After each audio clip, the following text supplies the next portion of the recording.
Nasrallah की मौत के बाद इसराइल एक्शन में है। इसराइल ने यमन में हूती विद्रोहियों पर बड़ा हमला किया। लेबनान पर भी ग्राउंड अटैक के लिए सेना टैंक लेकर बॉर्डर पर तैयार है। बस नेतन्याहू के ऑर्डर का इंतजार हो रहा है। इधर इंडिया में महबूबा मुफ्ती और उमर अब्दुल्ला की पार्टी के लोग नसरुल्लाह की मौत का मातम कर रहे हैं। क्या कश्मीर के आखिरी फेज का चुनाव नसरुल्लाह की मौत के बाद बदल गया है? क्या नसरुल्लाह की मौत दुनिया के लिए घातक है? नसरुल्लाह की मौत के साइड इफेक्ट्स क्या क्या हो रहे हैं और कहां कहां हो रहे हैं, सब कुछ इस रिपोर्ट में देखिए।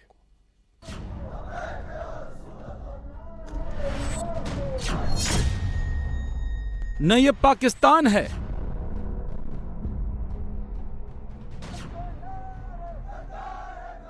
न ये फिलिस्तीन है,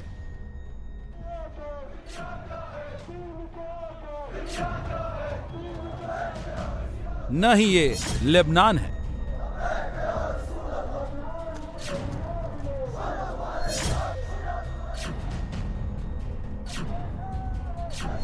और न ही ये ईरान है।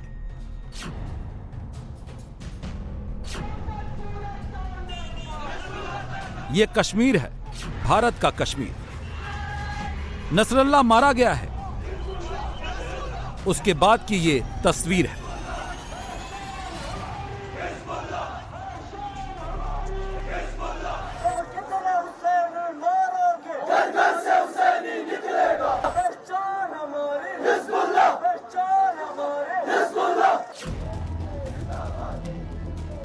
कश्मीर में तीसरे और अंतिम फेज का चुनाव 1 अक्टूबर को होना है। उससे पहले ही कश्मीर का माहौल बदल गया है।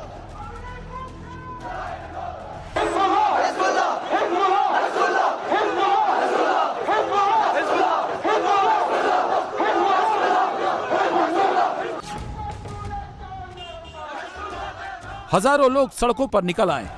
कासिम सुलेमानी, इस्माइल हानिया और नसरुल्लाह के लिए मातम किया जा रहा है।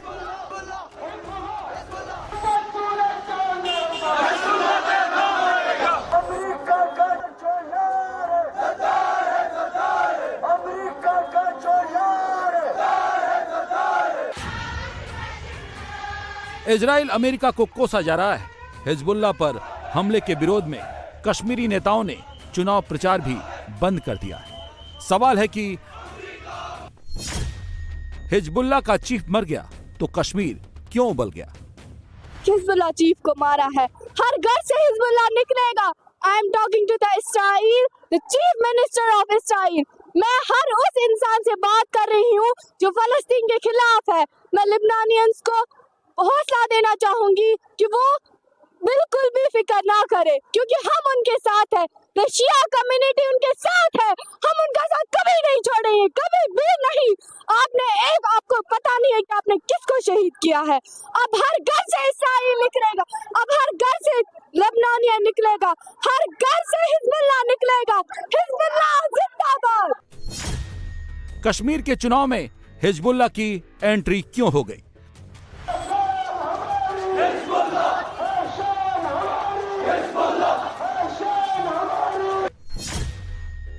क्या कश्मीर के अंतिम फेज का चुनाव बदल गया है? क्योंकि लेबनान में हिजबुल्लाह के कमांडर सईद हसन नसरुल्लाह शहीद हो गए। असली हम शहादत वादा से नहीं डरते, बल्कि शहादत ही हमारा ईमान है। और जो शहीद होते हैं उनको खुदा से रिज़्क मिलती है और वो जिंदा होते हैं। और ना हम पीछे हटने वालों में से है और ना डरने वालों में से, बल्कि हम डट कर मुकाबला करने वालों में से और मजलूमों की हिमायत करने वालों में। बिना प्रचार किए भी महबूबा उमर क्यों माहौल बना रहे हैं?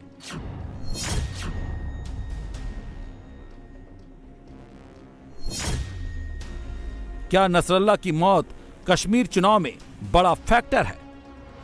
अब बदकिस्मती ये है कि राइट विंग यहाँ पे भी इक़्तिदार में आई है मोदी की, और जो मुसलमान दुश्मन सोच रखती है। तो कोई भी चीज़ दुनिया में या कोई भी ताकत दुनिया में, चाहे इसराइल हो चाहे या और कोई ताकत हो, इनके लिए सिर्फ इतना काफ़ी है कि वो मुसलमान दुश्मन है, तो वो कुदरती तौर इनके दोस्त हो जाते हैं।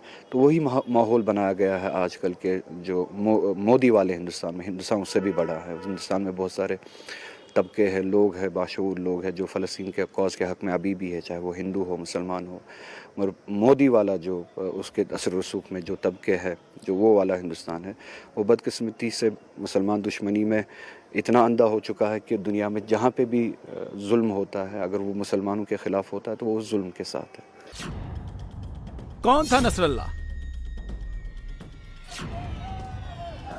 कौन था इस्माइल हानिया? कौन था कासिम सुलेमानी? ये कोई धर्मात्मा नहीं थे, आतंकी थे, आतंकी संगठन चलाते थे, इसीलिए वो मारे गए। यहां के नेताओं को नसरल्ला इसलिए अच्छा लग रहा है क्योंकि कश्मीर के अंतिम फेज के चुनाव में शिया वोट दिख रहा है। हिजबुल्लाह का, नसरल्ला का शियाओं से ताल्लुक है। कश्मीर के जिन इलाकों में प्रदर्शन हो रहे हैं वो शिया बाहुल्य क्षेत्र है।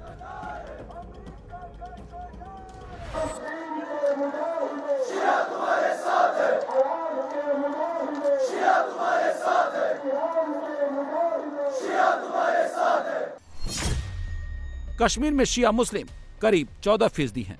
कश्मीर की 47 में से 15 सीटों पर शिया वोटर्स का असर है। हम इस वक्त सेंट्रल कश्मीर के बडगाम ज़िले में मौजूद है, जहां पर हिजबुल्लाह सुप्रीमो हसन नसरुल्लाह की इजराइल एयर स्ट्राइक में मौत के बाद विरोध प्रदर्शन देखा जा रहा है।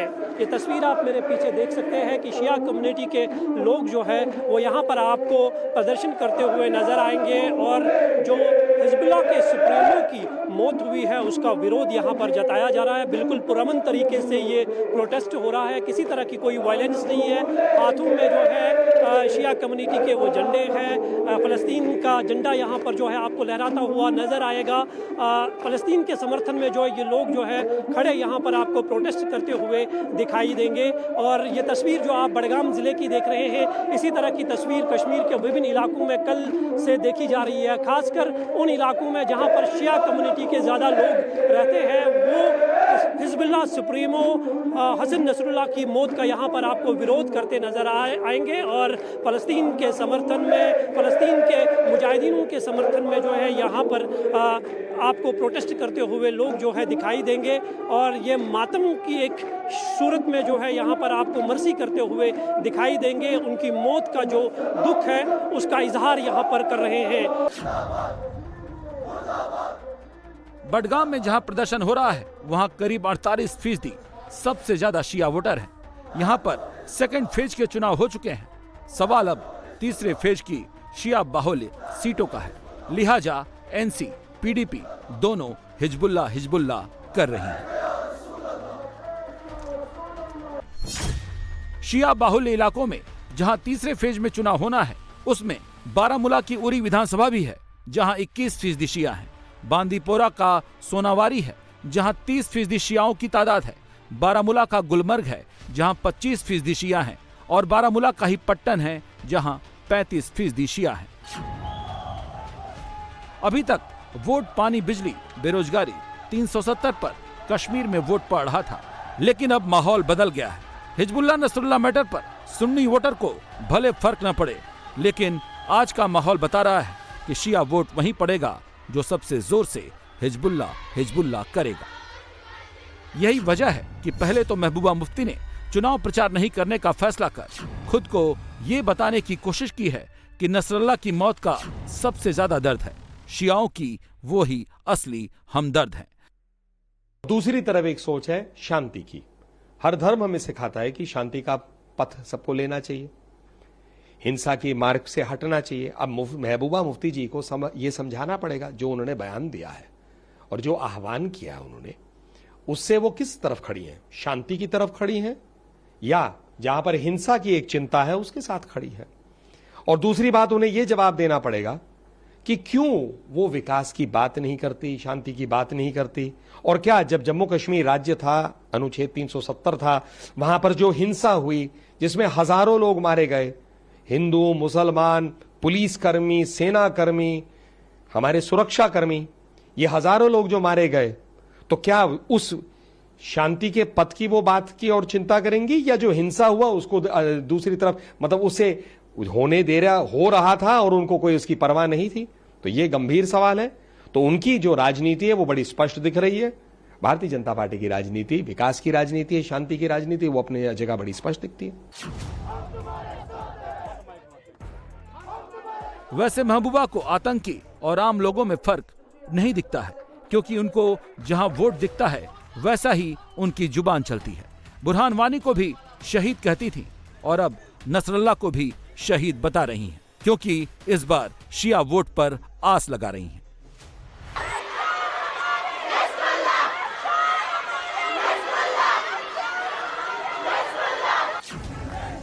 नेशनल कॉन्फ्रेंस भी हिजबुल्लाह कर रही है। शिया वोट की खातिर वो भी आतंकी में कोई फर्क नहीं कर रही है। इधर महबूबा ने चुनाव प्रचार छोड़ा, उधर श्रीनगर के उमर अब्दुल्ला के सांसद रुहुल्लाह मेहदी ने भी चुनाव प्रचार खत्म करने का ऐलान कर दिया। जैसे ही आपने ये खबर सुनी, आपने एक्स पर जो है लोगों को ये जानकारी दी कि वो चुनाव कैंपेन का हिस्सा नहीं बनेंगे, उसके लिए आपने लोगों से माफ़ी भी मांगी। तो इस तरह का प्रोटेस्ट दर्ज करके आप क्या जतलाना चाहते हैं? न सिर्फ जतलाना चाहता हूँ, बल्कि ये जैसा कि मैंने कहा, ये सिम्बलाइज़ करता है फ़लस्तीन और फ़लस्तीन के मज़लूमों की जो रेजिस्टेंस है, वो सिम्बलाइज़ करती है पूरी दुनिया में जो ऑप्रेस्ड लोग हैं उनकी होप। तो इस तरह का वाक़या जब आता है तो ये पूरी उम्मत के लिए, न सिर्फ पूरी उम्मत के लिए, हर कोई जो मज़लूम कौम है उनके लिए एक बहुत बड़ा सानिया है।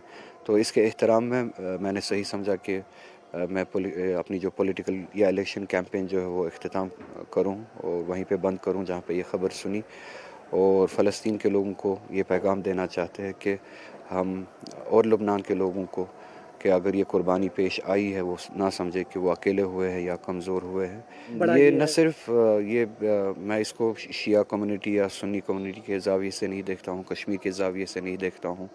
ये पूरी एक रेजिस्टेंस है इसराइल के ख़िलाफ़। इसमें कुर्बान हुए